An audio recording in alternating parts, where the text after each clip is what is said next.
Hello guys, welcome back to my YouTube channel, and I think it's probably about time we did another studio tour.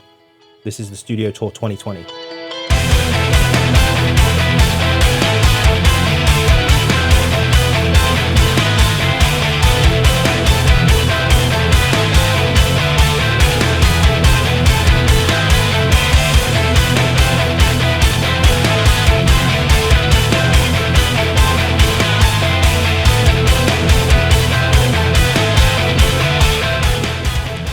Alright, where should we start? I guess we could start with the amp corner over here. On the far left here we have a Laboga Mr. Hector, which is a savagely good amp. It was actually used by Decapitated on their latest record. It's been used by Behemoth. Made in Poland, very, very aggressive sounding. Kind of can't really put my finger on what it sounds like. Got its own unique sound. And then below it we have a Laney VH100R, which was most famously used by Andy Timmons. Very, very good clean sound. Really, really heavy distorted sound, and it's so fucking loud. Below that we have the Mess Boogie 4x12 cab, the oversized rectifier. Straight front. Just sounds fucking excellent. It's a really good sounding cab. In front of it I have the SE Electronics V7 mic with Klotz cables I used to mic up with. I also have a 57, but it's currently broken, so been really enjoying using that. Pan over here, the Rode mic up there is what I use to podcast sometimes for live streams with Riff Hard. And this piece of furniture I picked up from Oak Furniture Land, and one of their stores was closing, so I got it super cheap, and it just looks so rad, doesn't it? Been looking for somewhere to sort of store my amps and never really found anywhere. And these lights are super cool as well, so I picked up these skull things from, like, you can buy them pretty much anywhere, Amazon, but I think I picked up this particular one from HomeSense, and then the bottom is just from IKEA. It's not a perfect fit, but does the effect well. Anyway, let's move down. So now I have the Driftwood Amplification Purple Nightmare. This is a fucking unreal amp. It's like really aggressive, sounds really good. It has a built-in tube screamer and a built-in noise gate, so you can literally plug in the front and it sounds great. Some of the ornaments in here, this little guy over here, I picked up in India back in 2013. Or was it 2012? I don't remember. 2013, 2012. And over here is my 35th anniversary ornament from Myers Guitars, signed by the owners and directly made for me. All etched in, and it's made in purple. This looks really, really, really sick. Look at this. Very cool.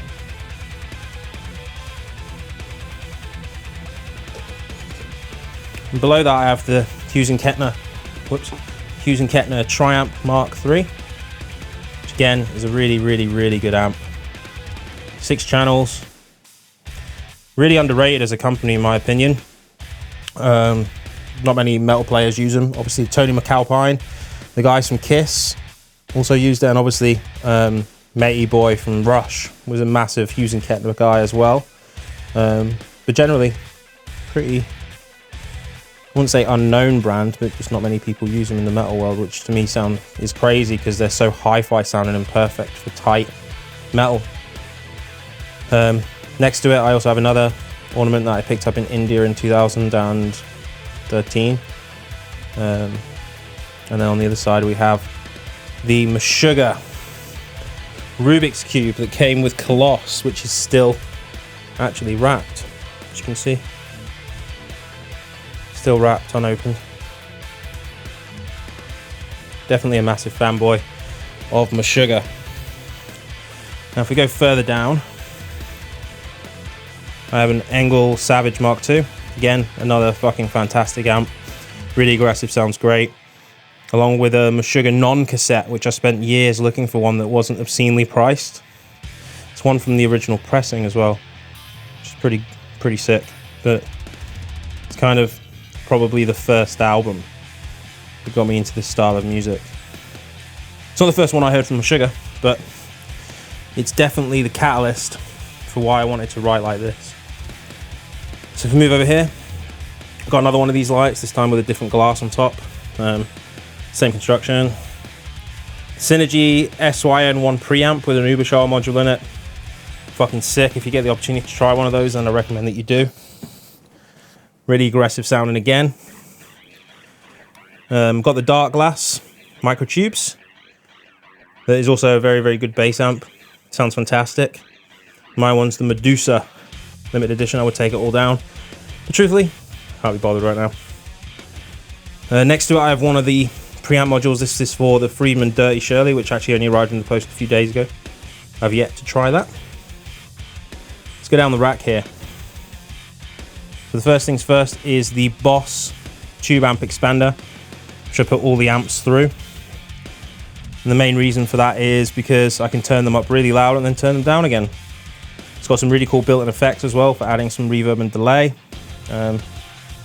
Tend to not play around with the IRs too much, just because I just find it easier just to mic up the cab.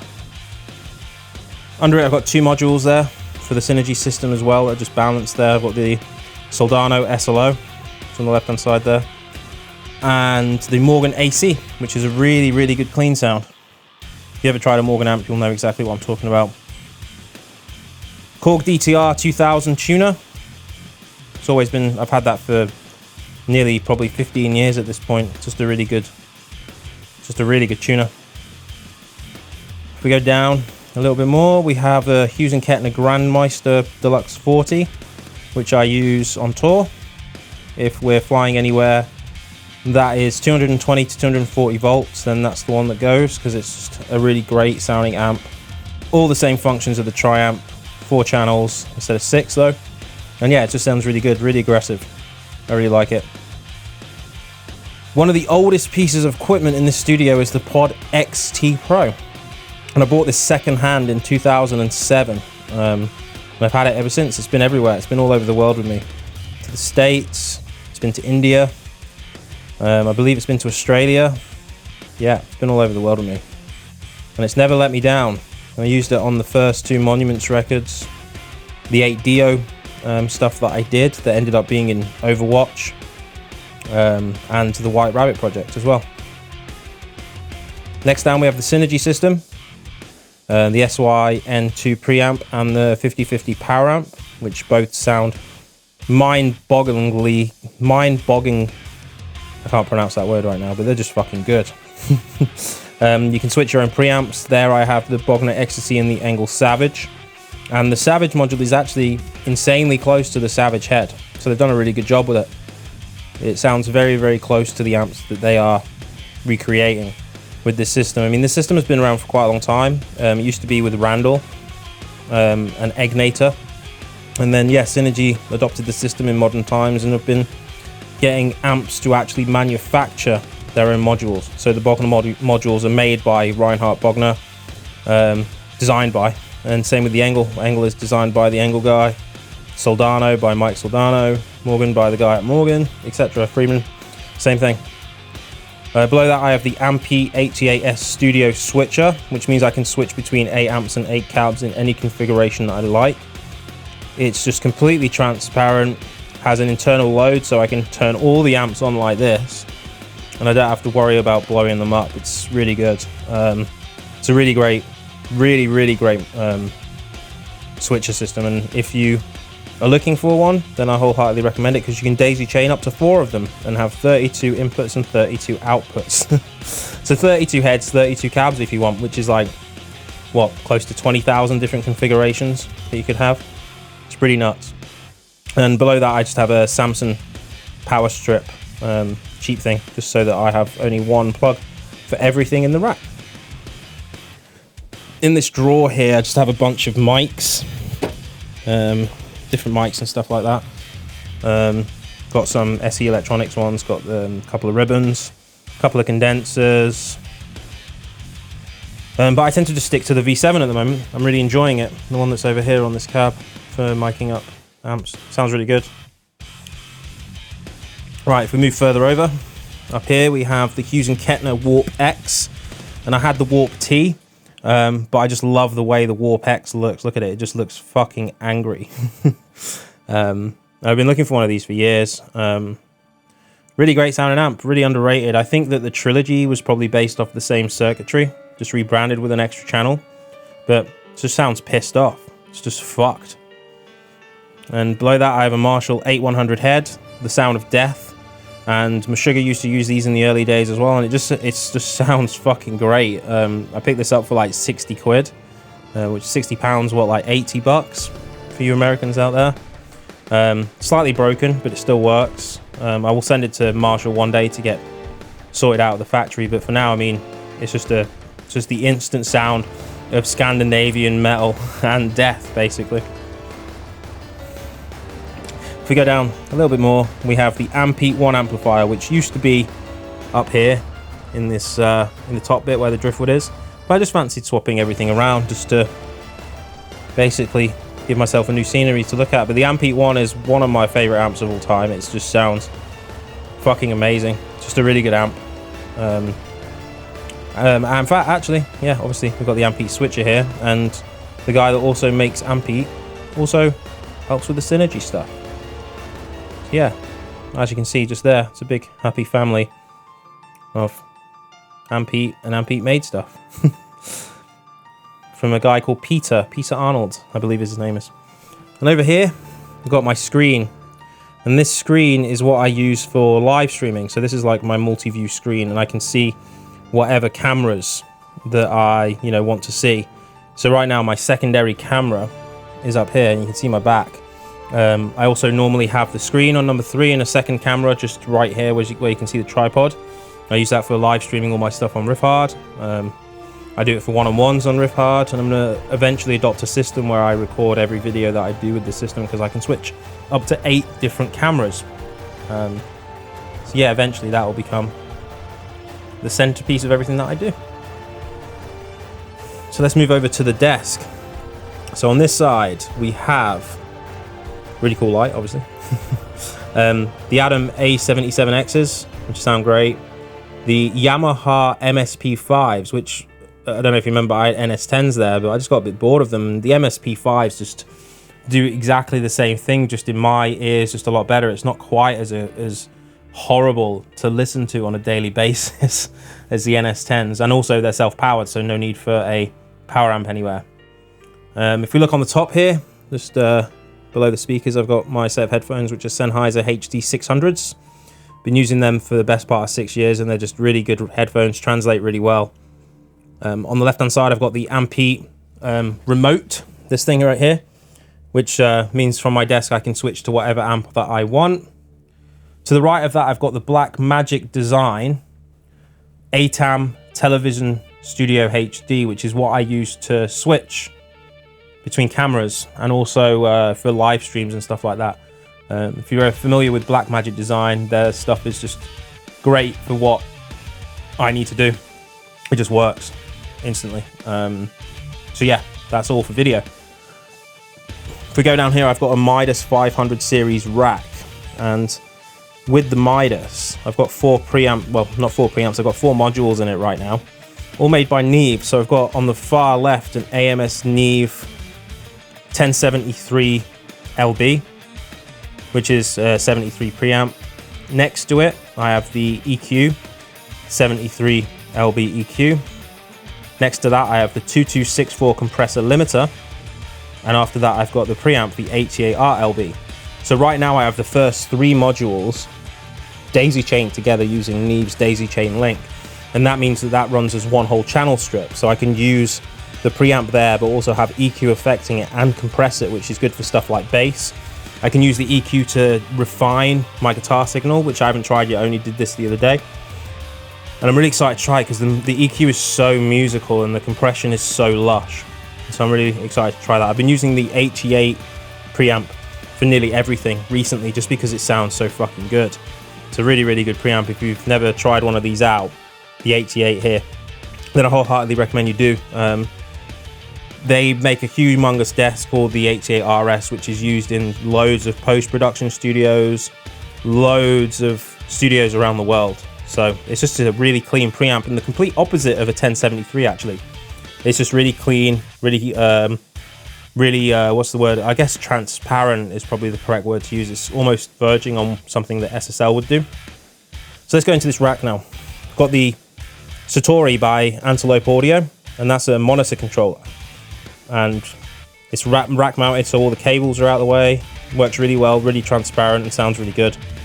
It's also got a summing feature on it that's great, that you can check in the video that I did for that. Below that, I have the Plasma rack, which is the distorted sound that is most famously used on the Doom soundtrack. It was also used on the new Tool record. It's made by Game Changer Audio. They do a pedal form, and it's just a really cool sound and distortion. I'm looking to find multiple places where I'm going to put that in the future. I have the Stam 1073 preamp, which is a copy of the Neve 1073. Again, I've had that for years, and it just sounds really, really good. Handmade in Chile. Takes a long time to get that stuff, but honestly, once you do get it, it is definitely worthwhile because they do sound great. Below that, silver guy right here is a set of Audient preamps. And again, sound really, really good, really transparent. I grew up on a DDA desk that Nima used to own, and Audient were the company that actually originally were DDA, which is the desk that you had. And yeah, now they're Audient. And DDA's kind of had an SSL kind of sound, and yeah, really transparent, really good, really fast as well, really good preamps. The center point of everything is this Antelope Orion, which is the 32 Plus Gen 3, which I am now running in Thunderbolt, which means I have 64 ins and 64 outs through Thunderbolt with 32 analog in and out. So I can connect everything in my studio to everything that I have there. Really stable sound card, sounds really fucking good. And I'm a big fan of what Antelope are doing. And this is just a way to power all of it. This is just it's not a power conditioner, it's literally just a glorified extension lead, basically. We move to the right here, got my Blackmagic Design Video Assist, which is where I do a backup recording of all the video work that I do through this rig. It's also a visual, so I can actually see the program that's on. But yeah, I've used this for recording normally through this camera right here, because it doesn't have any of the compression that happens on DSLRs. So it records in much higher res formats without the compression feature of normal DSLRs. Yeah, found that on a fucking great deal at Jessup's actually. Picked it up for half price because I think they had it labeled wrong. Where my phone is just here, I just have like a pad so I don't have to plug the fucking cable in all the time, so it's really quick and easy. Stream Deck, and I use this to control all the functions of the Blackmagic Design ATAM. So with this, I can, like, if we look at the screen now, I can change to that's my desktop right there. Change to camera 1, camera 2, can do screen, and whoops. I need to run the ATAM software so I can show you. Just plug that in on here. So I have everything programmed on there, but you just have to do a few settings first. So just wait for the ATAM software to load. We restore my last settings. So now, if we go at the screen here and press guitar, and then screen plus guitar. So I have my guitar down the bottom there while the screen's on. Yeah, so that's kind of cool. And just switch between all of them there. Mic off here, mic on. Got the title screen. And fade in. Normally my other camera that I'm using now would be there. And I've got a little corner logo. Go live. Yeah, it's pretty cool. So this is the R4S remote for the Satori. I know it's only just there, but you know, it looks cool, right? So we needed to get that as well, right? Yeah, anyway, so I've got a light up there as well, and just an LED one that I use to light my face during recordings. Obviously the A77Xs and the MSP5s from Yamaha. And now we'll move over to this rack. Obviously I've got my secondary camera there, which is just a Lumix G7, and the one I'm holding is a GH4. Okay, so right here we have the Antelope Audio Amari right at the top here, the gold boy. And that's a set of mastering converters, and I actually use that to go in and out of my DAW to go through mastering chain, which I have below. It's a really, really good sounding set of converters. It's definitely sweeter than the converters in the Orion slightly, but it just adds a little bit more separation. Makes it a little bit more analog sounding. So if we go down to this rack now, at the top here we have the Stam Audio SA4000, which is a bus compressor. A bus compressor that is basically a copy of a SSL bus compressor, and it sounds really good. Used it on everything since I got it, and it just makes everything just sound wider and bigger. Below it we have this lovely boy here. Some of you will know exactly what this is. This is a Neve 33609 compressor limiter, and that is the daddy basically of mastering compressor, which is really good on a multitude of different things. Drums, master bus, it's really good on bass as well. Yeah, it's a very, very expensive compressor and it sounds fucking amazing, but just running everything through that just makes everything just sound fucking massive. Below that we have a Clark Technic, which is an 1176 copy. It's the 76 KT, which for the money it's like what, 180 English pounds I think I got it for. It sounds really great, but when you start going into like a really high output like that, you do start getting some noise, but that's to be expected on such a cheap unit, you know what I mean? Maybe it just needs calibrating, I don't know. And here we have just again another way to power everything from one switch, because normally with electronics the first thing to go is the switch. So let's go over here. We have the Box of Doom, which some of you have seen my other video of this. Matt Heathby got one recently, and yeah, it's just a 1x12 speaker or 1x10 speaker in an isolation box, so you can crank the shit out of your amp and not have any leakage, and yeah, it's just good for home recording. I'm actually going to do another video on that really soon. Over here we have a couple of my guitars. Got the mahogany bodied DeVelle on the far left, which is a 6-string with the P90s, you've seen it. Got Squire Strat next to that. Got my green Cat C7 next to that. Then my purple Cat C7 next to that. Then I have one of Ollie's guitars next to that, which is the Strat, which has a set of Dave Gilmour EMGs in it. And next to that I've got my PRS SE hollow, semi-hollow body with P90s in it, which I picked up for 50 quid, and it's still a fucking great guitar. And this is the bass I have. This one is a Ibanez Patriot Fan Fret. Really, really, really good sounding bass. I use that for all the demos that I do. As you can see on the wall over there, got some vinyls, some of the Monuments ones, the Flux Conduct ones. There's a couple of Meshuggah ones. There's an Iron Dissonance one at the bottom. Iron Dissonance are such a great band. I'm sad that they don't do anything anymore, because they were definitely a huge inspiration to me. But yeah, and one's missing, one fell, which actually happened to be Architects, Holy Hell, which I had hung up there, which again is a fucking great album. Let's move around to the back here. These are the guitars I've just done demos for, the Schecters. I don't have anywhere to put them at the moment, so they're just relaxing on my couch, which just have a sofa bed here in purple, just so the lads had somewhere to stay when we rehearsed. Let's talk about the acoustic panels at the back. These are all self-made, just 4 pieces of pine, screwed together really badly, as you can tell, because one looks more like an slightly off rectangle. But yeah, then the fabric used to cover it was stained black, and then I used bleach in the bath to create the Browne effects, which made it look really cool, like an Affliction t-shirt.